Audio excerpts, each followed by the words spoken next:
Hannah Reynolds adjusted her white cotton gloves as she carefully opened another archival box in the dimly lit preservation room of the Metropolitan Museum of Art. After 8 years as the museum's photography curator, she had developed a special connection with these forgotten images, fragments of lives long past, waiting to be rediscovered. Cartwright Collection, 1879, she murmured, reading the faded label. The donation had arrived last month from the estate of Eleanor Cartwright, the last of a once prominent Boston merchant family. Inside the box lay dozens of sepia-toned photographs, letters, and a leather-bound family Bible. Anna lifted out the largest photograph, a professionally produced family portrait in an ornate silver frame. Under the soft conservation light, the image revealed a handsome bearded man in his 40s, standing proudly behind a seated woman with a serene expression. 3 children completed the tableau, a solemn boy of about 10 and 2 identical twin boys, perhaps 5 years old with matching sailor suits and bright, engaging smiles. The perfect Victorian family, Anna noted to her assistant, Michael, who was cataloging each item. Extraordinarily well preserved, he agreed. Should I scan it for the digital archive? Hannah nodded, placing the photograph carefully on the scanner bed. As the high-resolution image appeared on the computer screen, she leaned closer, something catching her trained eye. Can you enhance the background? The area near that ornate mirror on the wall behind them? Michael adjusted the settings, zooming in on the gilt frame mirror visible in the background of the Cartwright parlor. As the image sharpened, Anna's breath caught. There, clearly reflected, but almost ghost-like in the mirror's surface, was a figure not present in the room, a young woman holding what appeared to be a small child. Michael, she whispered. Who are they? Dr. Thomas Bennett from the American History Department examined the enhanced image on Anna's computer screen, his expression growing increasingly puzzled. The Cartwrights were quite prominent in Boston society, he explained. Edward Cartwright built a fortune in textile importing, and his wife Rose was known for her charity work with orphaned children. Their social standing was impeccable. Yet someone was deliberately excluded from their family portrait, Anna noted, pointing to the reflection. The woman appears to be in her 20s, perhaps a nanny or governess, but why would she be kept out of the frame yet still visible in the mirror? And more importantly, whose child is she holding? Thomas leaned closer. The positioning is strange. See how the photographer has arranged the family at an angle that should have hidden that hallway entrance? It seems almost deliberate, yet the reflection caught what was meant to be concealed. Anna turned to the family Bible, carefully opening its aged leather cover. Inside the front pages was an elegant family record, documenting births, marriages, and deaths. Edward and Rose Cartwright had married in 1868. Their eldest son, Edward Jr., was born in 1869. Then came a surprising entry, February 12, 1874. God has blessed us with 3 sons born this day. Charles, Henry, and Frederick Cartwright. 3 sons? Anna looked back at the photograph showing only twin boys. Well, where was the third? More puzzling was a death record entry for Frederick Cartwright, dated the same day as the birth. Perhaps the child died, suggested Thomas. Infant mortality was common. Then who is the baby in the mirror? Anna wondered, studying the reflection again. And why does the woman look so sad? Boston's public archives yielded the first contradiction. Anna discovered a small notice in the February 14, 1874 edition of the Boston Globe. Cartwright, to Edward and Rose. Cartwright, on February 12th, 4 sons. 1 infant did not survive. The family requests privacy during this time of mixed joy and sorrow. 4 sons, not 3, Anna murmured, showing Thomas the microfilm. The Bible only mentioned 3 births, with 1 death. But this newspaper clearly states 4 births. Their search led them to Massachusetts General Hospital's historical records, where Dr. Amelia Park, the archive director, located the original birth records. Here it is, Dr. Park said, showing them the yellow document. Rose Cartwright, age 32, delivered quadruplets on February 12, 1874. 3 healthy male infants. 1 male infant with noted facial abnormality survived but marked as poor prognosis. Facial abnormality? Thomas repeated. The attending physician wrote, severe cleft palate and facial asymmetry, Dr. Park clarified. In that era, such conditions were often considered shameful, especially in high society. Anna felt a chill. So the 4th baby survived, but was erased from the family Bible. Most revealing was a private letter from the attending physician to a colleague, preserved in the hospital's collection. Mrs. Cartwright's condition following the difficult birth of quadruplets has stabilized. Mr. Cartwright has made arrangements for the 4th infant, the one with the unfortunate deformity, to be housed separately from his brothers. He cannot bear, he says, to have such imperfection associated with the Cartwright name in society. I fear for the child's future, though Mr. C assures me it will receive care. Anna stared at the photograph again, the reflection in the mirror now taking on new significance. They didn't give the child away, she realized. They kept him hidden in their own home. The Cartwright mansion still stood in Boston's Back Bay neighborhood, now converted into luxury apartments. The building's historical preservation documents included the original architectural plans from 1870, showing a grand 5-story home with servants' quarters. "Look at this," Thomas said, pointing to a peculiar feature of the third floor. This wing is connected to the main house only through a single door. It has a separate service staircase and could function almost independently." Anna studied the plans. A perfect place to hide someone you didn't want visitors to see. Through the Massachusetts Historical Society, they located the household account books of the Cartwright family, meticulously maintained by Edward's personal secretary. Regular salary payments were listed for expected staff: cook, housekeeper, gardener, nanny for the twins. But there was also a monthly payment to a Miss Harriet Mills for special care services beginning in February 1874. "I found her," Anna announced after searching census records. Well, Harriet Mills, age 24 in 1874, listed as companion in the Cartwright household. She was Rose Cartwright's second cousin from Philadelphia. Most revealing was a small leather diary found at the bottom of the donation box, bearing Harriet's name. The first entry was dated February 20th, 1874. "I have arrived at Cousin Rose's home to take up my new position. The arrangement is most unusual. I am to care exclusively for baby James, who was born with God's mark upon his face. Mr. Cartwright insists the child be kept separate from his brothers and all visitors. He has assigned us rooms in the east wing with instructions that James is never to leave these quarters. Rose weeps when she visits us secretly, but cannot defy her husband. I have agreed to this position out of family duty and Christian charity, but I fear I have entered a gilded prison."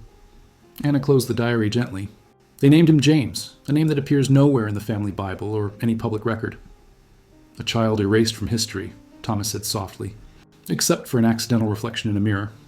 Tracing the photographer proved difficult until Thomas discovered a small maker's mark on the photograph's matting. "H. Wellington, fine portraiture, 42 Tremont Street, Boston." The Boston Athenaeum's collection included the business records of Henry Wellington, a prominent society photographer of the 1870s. His appointment book for October 1879 showed an entry for the Cartwright family portrait, with a special note: "Full family, parlor setting, afternoon light. Special rate for Mr. C's charity donation." Most revealing was Wellington's personal journal, where he recorded unusual sessions. October 15th, 1879. Photographed the Cartwright family today. A peculiar tension pervaded the session. Mr. Cartwright was most specific about the arrangement, insisting on a particular angle that would showcase the grand parlor while avoiding the east hallway. As I was adjusting the camera, I glimpsed a young woman with a child in that same hallway, quickly ushered away by the housekeeper.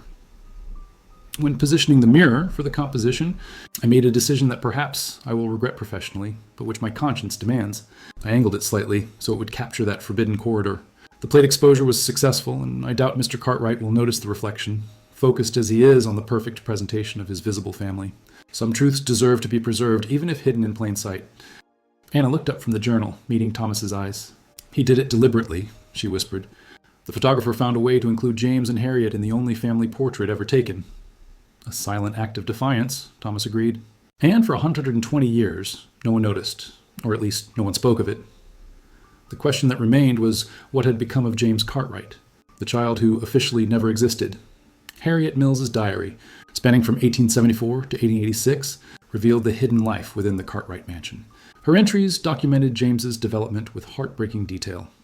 April 30th, 1875. James took his first steps today, tottering across our sitting room with determination that brings tears to my eyes. His face may be asymmetrical, his speech affected by his palate, but his eyes hold an intelligence that cannot be denied. Rose visited and wept with joy, though she stayed only 30 minutes, fearful Edward would discover her absence from her charity meeting. December 25th, 1877. Christmas passes again with James separated from his brothers. He watches from our window as Charles and Henry play with their new rocking horses in the garden. I have fashioned him a small gift, a wooden soldier painted to resemble him rather than some idealized face. He clutched it, saying, "Like me," with such wonder that I could scarcely maintain my composure. The most troubling entries describe the rare encounters between James and his father. March 10th, 1879. Mr. Cartwright conducted his quarterly inspection today. He refers to our rooms as the situation, and to James as the unfortunate. He examines the accounts, confirms that James remains unseen by society, then departs without once looking the child in the eyes. James asked afterward, "Why does father not love me?" But I had no answer that would not poison his heart. Harriet had created a small world for James within their confined quarters, teaching him to read and write, creating lessons from books she convinced the housekeeper to bring, and describing the outside world he rarely saw. Rose visited when she could, always in secret, bringing small gifts and motherly affection that had to sustain James through long absences. Most poignant was Harriet's description of the portrait day. October 15th, 1879. Commotion downstairs as the photographer arrived. James watched from our landing as his brothers were dressed in their finest clothes. "Will I be in the picture?" he asked with such hope. I could only hold him close. Later, as we glimpsed the family assembled in the parlor, the housekeeper spotted us and hurriedly shooed us back to our rooms. But not before the photographer saw us. There was something in his eyes, a recognition, perhaps even compassion. For a moment, I felt less invisible. As Anna and Thomas continued their research, a pivotal entry in Harriet's diary from December 1883 revealed a dramatic change. December 6, 1883. Everything has changed. Dr. Morrison, the specialist who has treated James's palate these past years, confronted Mr. Cartwright, declaring it criminal to deny the boy education in society merely for an increasingly correctable condition. He threatened to make the situation known to his medical colleagues if James was not permitted proper schooling. Mr. Cartwright, ever conscious of his reputation, has relented partially. James is to attend a private school in western Massachusetts, where we will live in a cottage provided by the Cartwrights. We are to maintain the fiction that James is my nephew, orphaned and under my guardianship. Though still denied his true family name, James will at least see the world beyond these walls. We depart next week. James alternates between terror and exhilaration at the prospect. Anna traced the relocation through property records, discovering that Edward Cartwright had purchased a small house near Northampton, Massachusetts, in late 1883. The local school registry listed it James Mills enrolled in January 1884. With Miss Harriet Mills as guardian, she gave him her name, Anna noted. The only identity society would allow him. Reports from the school showed James to be an exceptional student, particularly in mathematics and engineering. Despite speech difficulties from his partially repaired palate, he excelled academically. The headmaster's notes mentioned his remarkable resilience and determination despite physical challenges. A more surprising discovery came from Rose Cartwright's personal account book, hidden among her charity records. Regular amounts were set aside for Jay's education fund, often taken from her household allowance or jewelry budget. While Edward provided the minimum necessary for maintaining their hidden son, Rose secretly ensured James had proper clothing, books, and eventually, university tuition. She never truly abandoned him, Thomas observed. She worked within the constraints of her time and marriage to care for him as best she could. A different kind of maternal love, Anna agreed, expressed through ledgers and secret accounts rather than embraces. The most unexpected documents came from an unmarked folder containing letters between Charles Cartwright, one of the twins, and James, beginning in 1890, when they were 16. "My dear brother," began the first letter from Charles, "my mother has at last told me of your existence. I cannot express my shock and anger at learning I have a brother kept from me all these years. Father forbids communication, but I am no longer a child to be commanded in matters of conscience. I write in secret, with mother's assistance, hoping to know the brother I should have grown alongside."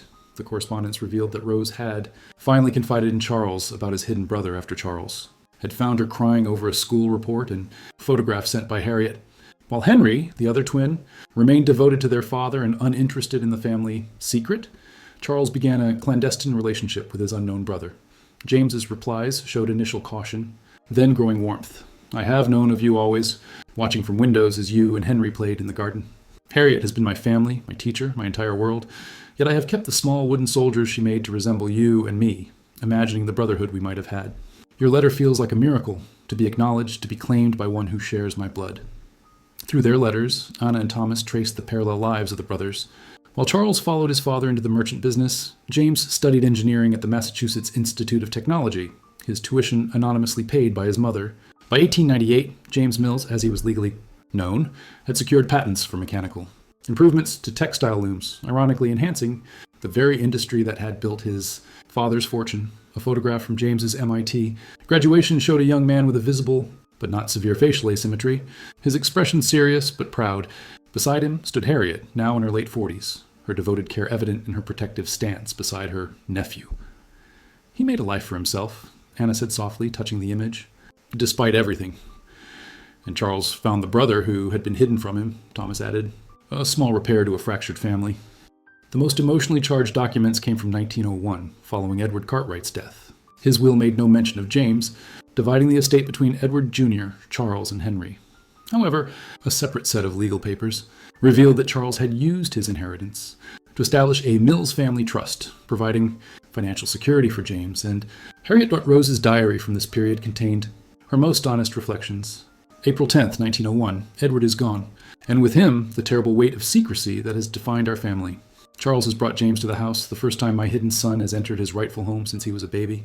To see him standing in the parlor, a grown man of 27, accomplished and dignified despite all we denied him.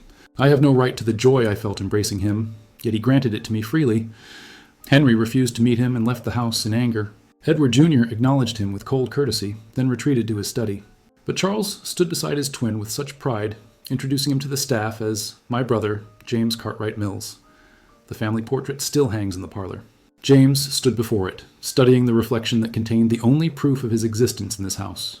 "Harriet and I were there all along," he said, "if anyone had cared to look closely." There was no bitterness in his voice, only a calm stating of fact that humbled me completely.